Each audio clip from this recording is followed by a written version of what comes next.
The former governor of the Central Bank of Nigeria, Godwin Emefiele, who was recently rearrested, or rather arrested, for allegedly breaking Nigerian procurement laws, has been unable to meet the 300 million naira bail and will therefore remain in prison.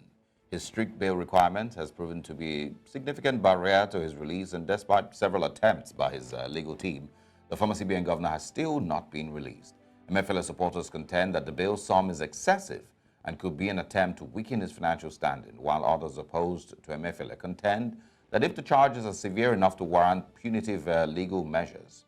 The court, however, adjourned the trial of the ex-bank chief to January 18th and 19th, 2024 for continuation of trial.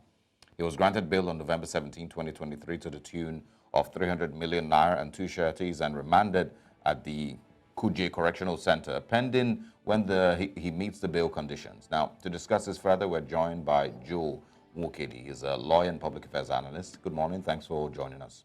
Good morning. It's my pleasure. Yeah, interesting turn of events for Godwin Emefiele. There's people who, of course, would see this as the big fight against corruption. But at the same time, there's those who are pointing out that, this might also be breaking certain laws, with regards prosecuting Nigerians. So let's first of all get, your thoughts on how all of this has played out. Well, for me, the essence of law is for people to be allowed to defend themselves in criminal trials, in criminal prosecution. That's why it's called prosecution and not persecution.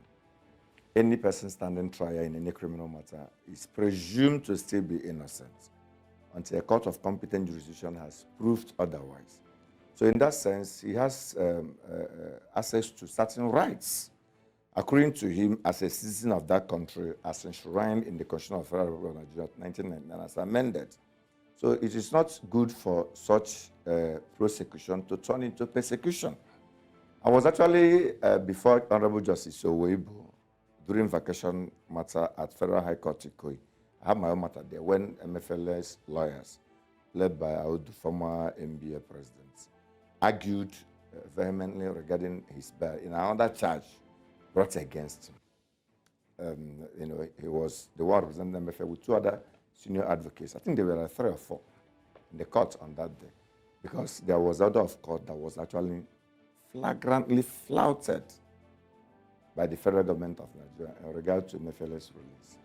They quickly rushed to Federal High Court in Abuja to, arraign me on another count charge, trying to invalidate the order given by Honorable Justice Oweibu. So in all this, we look at it as is our laws actually prevailing? Is our laws actually being implemented? Are we adhering strictly to the provisions of administrative criminal law of ACJA? Are we following what the law says? Bail ought not to be punitive. The law is very, very clear on that. If I might read section 165 and 167 of Additional Criminal Justice Act, that will have actually guided us. In that section, it says that the condition for bail in any case shall be at the discretion of the courts, which is not in that, with due regard to the circumstances of the case, and shall not be excessive.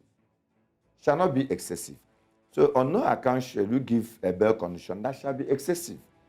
The given 300 million bail condition, in my own opinion and view, it is excessive. Because what's the essence of the bail in the first place in law? Essence of bail is that let this man be like, let there be a guarantee that you make his appearances in court whenever he's needed. So once you have something that will come close to that will guarantee his appearance in court whenever the matter comes up for trial, that is enough. You don't need to go to a level of get somebody that has a CFO, that has that has a duplex within jurisdiction that might, in most cases, be difficult for people to to meet and all that. Once you have something that will guarantee that person's appearance throughout the pendency of that criminal trial in court, that is what is required for the person to go to court and then defend himself. Because when somebody is on trial, he's not guilty. Yeah. He's not guilty. Yes. We have seen plethora of cases that people were accused of humongous issues, allegations, either financial, either murder, either treasonable offenses, either murder cases, either manslaughter cases, either rape cases, either defamation cases. These are criminal issues. And at the end of the day, we were able to prove that, look, even though I was actually accused of this, I was suspected of this, at the end of the trial, you discovered he was not liable. Actually, I mean, you've highlighted the presumption of innocence. Yes, and another section, please, before another section, section 167, also says something here. It said that a defendant admitted to bail may be required to produce such surety or sureties as, in the opinion of the court, will be sufficient to ensure his appearances as at when required. Will be sufficient. Once he can produce sureties that are sufficient, Emefiele is a public figure. He has been a central bank governor of Nigeria for more than 5 years now, if I may say, or more than that. He's a known person. He has facilities, and they seize his international passport, meaning that he cannot travel out of the country. They have his data, they have his contacts, they have his information. So all they need to do is to get people that will guarantee. He has friends. He has someone that was MD of a bank before becoming central bank governor. It's not like just a nobody that cannot have somebody that can guarantee his presence in the courts. All they need to do is to get him to come to court to defend whatever allegation. But unfortunately, just like in the case of Dasuki, just like in the case of Lisa Metsu, we are seeing that playing out in this government again. All right. Do you understand my point? Okay, so now you've laid certain foundations for the conversation. You've talked about the presumption of innocence, which of course is enshrined in Section 36 sub 5 of the Constitution. You've also talked about bail having to be fair. In this case, the court has mandated 300 million naira bail and 2 sureties to the like sum. And you've also mentioned that, from your perspective, you don't think this is fair. Before we've had this conversation, for the longest time, the blame has not necessarily been on the court as much as it's been on the, on the other arms of government, the executive in this case, because before now we would see where, he'd be granted bail and then the executive, I mean, we did see, I don't know if you saw the video of them struggling to get him back into custody, the National Correctional Services and the DSS. Federal High Court. Exactly. Yes, I'm aware. So before now, we used to blame, it was the fault, the blame wasn't on the court. Now that some may refer to this as persecution, who would you say are the ones that are quote unquote abusing the rights of Godwin Emefiele? Because I want to assume that you have the opinion from what you've said that his rights have been abused. Yeah, it has been monumentally abused in the sense that prosecution is not persecution. We know what transpired during the time of election when there was scarcity of money and the people that ran for the elections and some candidates that believe that Emefiele was intentionally mischievous regarding their candidacy and everything, especially the party in power. Now, you have to be very, very clear. He has so many, altercations or whatever with some people that are favorable to the current president of the Federal Republic of Nigeria. So people now viewed it that maybe because he wasn't disposed towards his initially intended running against him before he, by the virtual position of his office, he was not supposed to run. We have a loud outcry that eventually made that impossible, owing to the fact that he's still a serving central bank governor. So he also intended to run on the same platform that the current president ran, APC ticket. So that was where they started having clashes. And then after that, also an era redesign and all that actually people rumored that was actually targeted as a certain candidate that had a lot of money stashed somewhere that would have been used to mobilize voters. And the accusing fingers were pointed at Emefiele as being behind that plot. Then before eventually the said candidate won, was declared winner of the election and became president. So the first thing that happened was like Emefiele's travel started.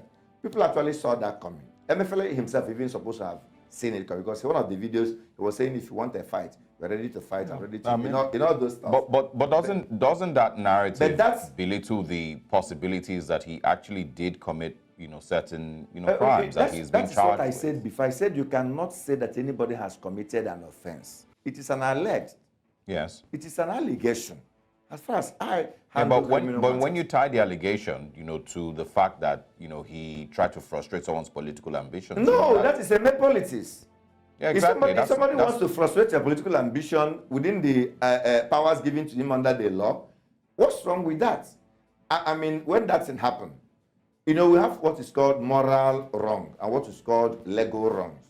Yeah. Someone that wants to frustrate your political ambition is committing moral wrong, as far as he didn't offend the law. But someone that contravenes the law in the process of doing that will be prosecuted. Politicians have the right to frustrate one another's ambition for them to like succeed in their own pursuits.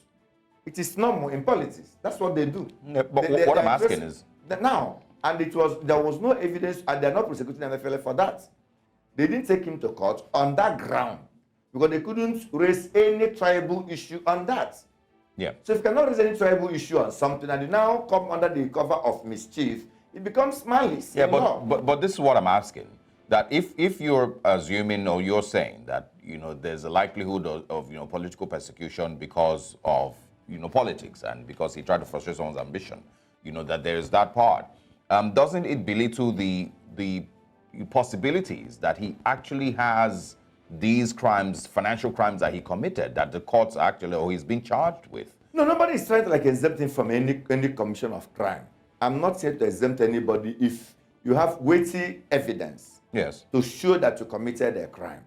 But under our law, where there is presumption of innocence until guilty is established or proved, you are still innocent and should not be punished until when trial has proved that you committed the offense and be sent to prison.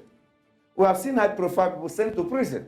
We have seen governors sent to prison before they were granted pardons. We have seen top business moguls sent to prison. What we are saying at the verge of bail, bail should not take the place of prosecution. You have your prosecution team, you have your lawyers, you have your so many senior advocates, they used to like line up here and there. This other side, they have their own senior advocates lined up here and there. Let them go to court and swap and then fight it out. And if at the end of the law looks at evidence before the court, Practitioner of issues raised before the court, and decided, look, this man has been found guilty as alleged, and go to prison. There's nothing wrong with that. I'm not holding brief of Emefiele, I'm not his lawyer. But we are saying that all this issue of trying to hide under the cloak of political malice to get somebody punished, it's not good. Follow the due process of what has already been provided in our laws. Even before we emerge as a leader, this administration of criminal justice act has been there before Buhari became president. It has been there before he left. It was there and before Tinubu came in. It will also be there before he left. This is what is guiding all the modus operandi of what transpired in criminal trial at federal level. Before I come to state level and see laws of Lagos, a lot of different states. So what we are saying, comply with what this law says. Judges that have actually been given bail conditions that are punitive. That's why some people are now losing hope. So somebody said judiciary is no longer the hope of the common man. So hope or is the lost hope of the common man instead of the place of hope of the last common man. hope, yeah. It's now lost hope because the judiciary should stand in between all these two elephants and say, look at what the law is. Whether the law is favorable to you or not, the law was not made because of you. Like I said, this law has been there. I've been a lawyer for many years and I've been using it. So you didn't sit Tinubu or whoever before they made it. So when you become a president, comply with it. It doesn't stop you from still achieving what you want to achieve. If you have preponderance of evidence to show that Emefiele committed a crime, push him to prison.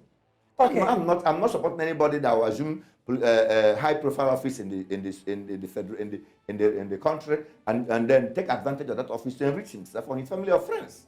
Once you're able to establish clear facts that there was commission of an offense, push him to prison, but allow the person to assess the law as it is by letting him to like have his freedom. Not freedom, because freedom he has is temporal. That freedom was a hold on to this person that allow him to be moving around so that he can focus on his defense. Right. It doesn't stop trial from going on. I mean, I think it's a bit of a stretch expecting things to turn out this way, because if we look at the way the Godwin Emefiele case was handled from the jump, how he was held in detention for days without any case being brought, he wasn't brought before a court of competent jurisdiction. He had been held beyond the stipulation of what our laws provide. Now, talk to us about what the implications of this would mean in the coming years for cases that would come to court. You've talked about how some have referred to the judiciary as the lost hope of the common man, as opposed to it being the last hope of the common man. Emefiele is not a common man. Emefiele is a man of influence, a man who has garnered so much influence over the years. And if we can see that the law is turning its back against him, then what happens to the common man? So what's the implication of this in the coming years and in future judicial cases that will come to the court? It is something very, very sad. But I believe his lawyer should go to court and explore every avenue as provided in the Act by going to court to file an action for that bail condition to be reviewed. Because you still have opportunity of filing for a review of bail condition, where you find it difficult to meet them. You go back to court and say, my Lord, I have actually exhausted all the avenues and we couldn't meet this condition. Please review it and give us so and so and so that the person can meet. I think they should do that to level us to know what the court will say. If the court will now say, no, I cannot still review it, you must get it or he will rot in jail, good and fine. But the other arm of your question, if such a thing can happen to Emefiele, that is where we'll have issues. How much more a common man? We are court-going lawyers. Myself, I go to court on a daily basis.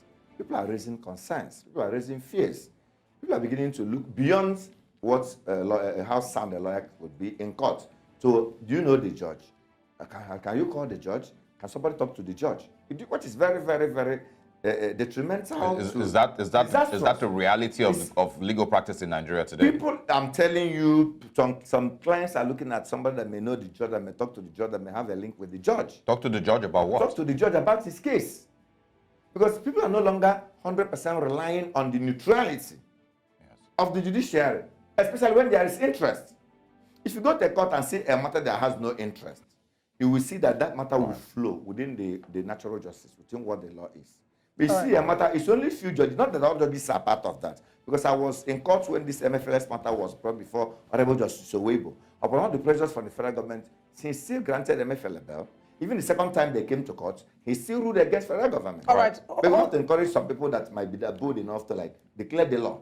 But in most cases now, the common man in Nigeria is under a serious quagmire. Hold that thought. We'll come back to dig deeper into this conversation, looking at the role of the judiciary and what we can do differently. We're still talking about Godwin Emefiele, and we'll be right back. Back to Breakfast Central. We, of course, are still talking about the update as regarding Godwin Emefiele's case. The Federal High Court has adjourned his matter to the 18th of January, and of course, he's been denied bail because, according to the report, he was not able to meet the bail requirement. We're joined by legal practitioner Nwokedi, and we've been digging deep into the conversation. Thank you so much for joining us. Thank you. It's my pleasure. All right, before we went on the break, there are several areas we've touched on, and I want us to talk about the role of the judiciary now. And you've talked about how his lawyers, what Emefiele's lawyers need to do is to go to court and challenge the bail sum and have the court review it. Do you have faith that the court will actually review this? And I ask because what we're seeing is that a number of Nigerians are losing faith in judiciary, not just with Emefiele's case, in several other cases. There's just a loss of trust with the judiciary. Is that a position? I mean, do you agree with the position that lots of Nigerians are having? And do you have faith in judiciary to be able to do what is needed, what is right at this point? Like I said before we went on break, the only problem we usually have is that when you have interest in a matter, when there is manifest interest, especially executive interest, they put a lot of pressures on the judiciary. They explore and exploit every connection, every avenue, even in most cases, they blackmail the judges. They go back as far as coming up with issues that if you don't do this, we'll deal with you, we'll come up with this and so thing, you did so in the past, just to blackmail the judiciary into succumbing to doing whatever that might suit their fancy, which is very, very wrong. In ordinary matters that they don't have any interest, people usually think that the judges, we have more, I don't know, we have up to 500, 1,000 judges in Nigeria. They're up to that, or even more. A federal high court, state high courts, and so many other higher pay courts and Supreme Court. You have so many of them. So it's not like only one judge that constitutes judiciary. They have other judges that when you appear in their court, you see them doing what is right, especially in a case that is not highly contentious or with executive kind of flavor. But mostly when we have the cases involving the executive or cases of election or cases that the president or the governor doesn't like your face and wants to deal with you, they always manipulate the judiciary to do their bidding. And this is where we are having it very, very bad. And again, we have to find a way to get judges to be well fortified and equipped so that when they are handling such sensitive issues, they'll be bold enough to declare the law, bold enough to declare justice and not judgments. All we are seeing in Nigeria is that they dish out judgments. But inside those judgments, you see no justice there. When you review them as a lawyer, you start crying. They have judgments, they have justice. So we have to, I see hope if there should be a judicial review, there should be amendments of certain enabling acts, there should be a mode of appointment of judges, because in most cases, which I have witnessed. These politicians from the beginning will find a way to fashion a way that will enable them to appoint their own, nominate their own, to be appointed by NJC in the bench. And from the one, they will have somebody there. Some of them are their cousins, their nephews, their children, their relatives. One to appointed the wife of the elder brother as a judge. We know all these things. So whenever a matter comes from that quarters, they will be like handicapped to declare justice. So these are the things we have to look into. Yeah. If you are to ensure that we have that judiciary that will be fair, equitable, and bold. The likes of Kayode Show, like of Oputa, likes of so many of them, you know, that when they sit at the bench, they sit as the Lord, the real Lord indeed. When you call them my Lord, they are the Lord indeed. Everybody there is under them. But now, when you call some certain judges my Lord, you discover they're not the Lords. Yeah. Anyway, we're out of time for this conversation. You know, I just wanted to mention that, you know, this precedence has been set a long time ago. It's not the first time we're seeing this. You know, I'm not, you know, I don't think any Nigerian is shocked either. You know, it happened with Sambo Dasuki. It's happened with Nnamdi Kanu. It's happened with, you know, Stephen Kefasin, many other, Olisametu, all the people, you know. And it's not, the interesting part is that it's not because the courts over time wasn't able to prove that these people were guilty of, you know, whatever kept them in court for so long. Because you just realize that you stay in court back and forth on a stretcher with neck braces, you know, in ambulance, still making it to court, and eventually nobody goes to jail. It feels like, you know, theatrics that eventually just waste Nigerians' time. But Joe Nwokedi, it was interesting speaking with you. Thank you very much. Some of them even use that the negotiating power. So when you hold certain recruitive offices, they push you there, and on the background, succumb to this, will release you. Succumb to that, will stop your trial, or stop supporting so and so political opponents. And some might be outright punishment for not supporting or not being in their good books, which is entirely wrong. And that is where the court is supposed to come in to stop this. Thank you very much for joining us and, of course, for having this conversation with us. We'll be speaking with you again. My pleasure.